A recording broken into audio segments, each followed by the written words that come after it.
Okay, so here we have our cheesecloth, and I've taken a bit of cheesecloth that's about 2 feet long, which is as long as our twine is going to be, and I've folded it over several times in order to keep the wood ash actually in the bundle. So here we have our 2 cups of hardwood ash. I'm just going to pour it right in the middle of the cheesecloth. Some of it will come through the bottom of the cheesecloth. There's just not much you can do about that. And then I'm going to pre-cut my twine so that it's ready to go. So I'm going to cut about 2 feet of twine. You should be able to find butcher twine at your local grocery store, or you can order some online. I'm going to fold my twine in half so that I have an idea of where the middle is. And just keep that there so you can see it. And then I'm going to take my bundle and I'm going to bring up the sides of the cheesecloth. And you're going to see some of the hardwood ash underneath. Looks a little bit like dirt. Then I'm going to take near the middle of my twine and go ahead and wrap it around the bundle. And this in front. I'm just going to tie it just like you would start your shoelaces, just over under. I'm going to make that nice and taut. Then I'm going to just double check my work and go around the back side one time.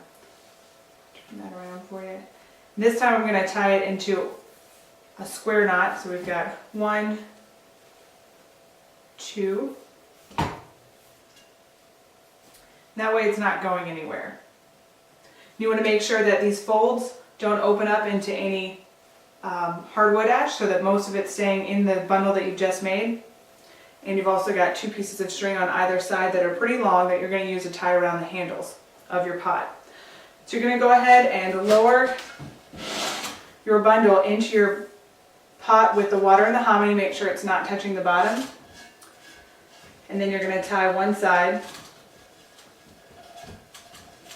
It's alright if it touches the bottom while you're making your tie on that initial handle. You want to make sure that you're going to be able to undo this tie later. So, alright.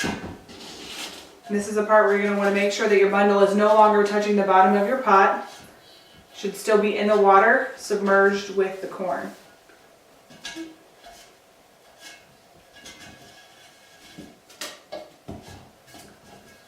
Take it around and tie it like a shoelace. Alright, now you're all tied up, ready to go. Just put it over your stove heat and wait for a while.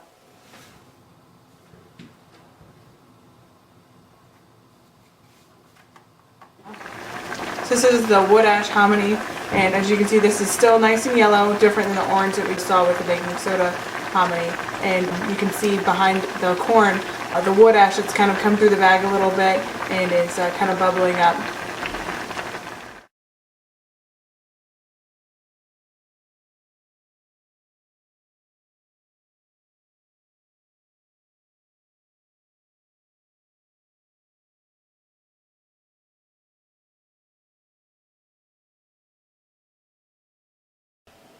So this time we're going to be doing the baking soda hominy method, and here we have some feed corn that we have gathered from local producer, and we talked about taking out the broken pieces. So we've got some broken pieces of corn that we're going to be removing as we pick through this feed corn to make hominy. We're also going to be looking for rocks.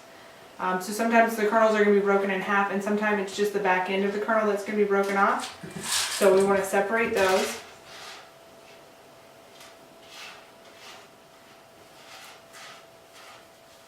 So you have your broken pieces and your whole pieces. And here we have some corn that we've already picked through. We're just going to add this to the corn that we've picked through. And we're going to add this to our pot with water. And we've got our 2 tablespoons of baking soda. So we have a tablespoon measure here and a tablespoon already in the bowl. So we're going to add that to our water. Give it a quick stir to make sure that the baking soda is completely dissolved in the water. I'm going to stop you so that I can... So we've added our baking soda to this water, and we're going to stir our corn and water and baking soda until the baking soda is completely dissolved. And then we're going to add it to the stove top for the next couple hours.